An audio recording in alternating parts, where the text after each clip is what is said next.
everybody, this is Palace or Forest. I'm Old June. Today we are going to talk about a man and a woman are different. They are not equal. In the past 100 to 200 years, countries like Britain and the US have strongly promoted the idea that there is no difference between men and women and that everyone is equal. This idea became so widely accepted that no one dared to question it. But if you think carefully, this slogan is not completely true. Men cannot get pregnant and give birth.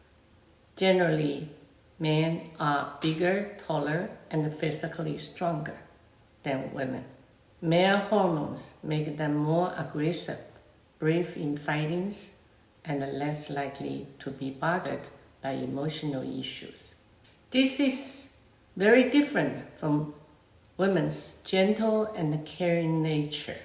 That's why, traditionally, society tended to let women manage the home and men work outside. Women did farming and weaving while men went hunting. In ancient times, there were matriarchal society where women were stronger than men, but this exists much less.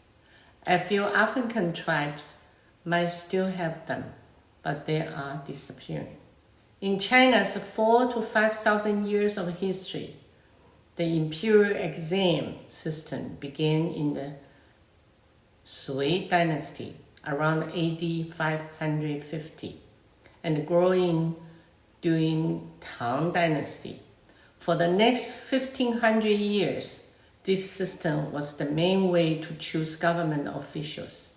Unfortunately, the exam only tests the literature and history for the civil exams, and the martial arts for the military exams. There was no science. I have imagined that if science had been included, China might not have been humiliated in the late Qing dynasty. But one of my university professors said the Opium War was actually a wake-up call for China. Before that, China was self-satisfied and closed off, calling itself the Middle Kingdom, but with a few narrow views of the world. Britain's strong ships and cannons shook up China completely. From 1840 to 1945, China suffered terribly, mostly because the country lost confidence, self-respect, and even pride. As Lu Xun said, after the Opium War, maybe because of Western propaganda, China's attitude toward foreigners became extreme, either feeling inferior or superior, but never balanced. Worse still, there were two terrible customs that harmed women in China: the foot binding and the child brides. Foot binding began in the Song dynasty and lasted nearly 1,000 years. It may have been a way to control women, or maybe some men thought it was beautiful. I grew up in Taiwan. Even in the 1950s, I still saw elderly women with bound feet, some of them.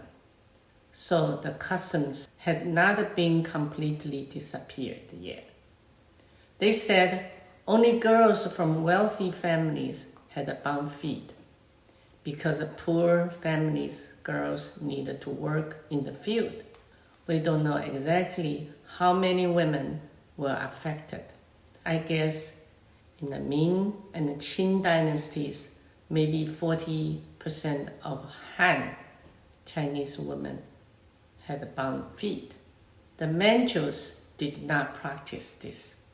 There was even a saying, small feet get enlarged, meaning a policy that changed from its original purpose.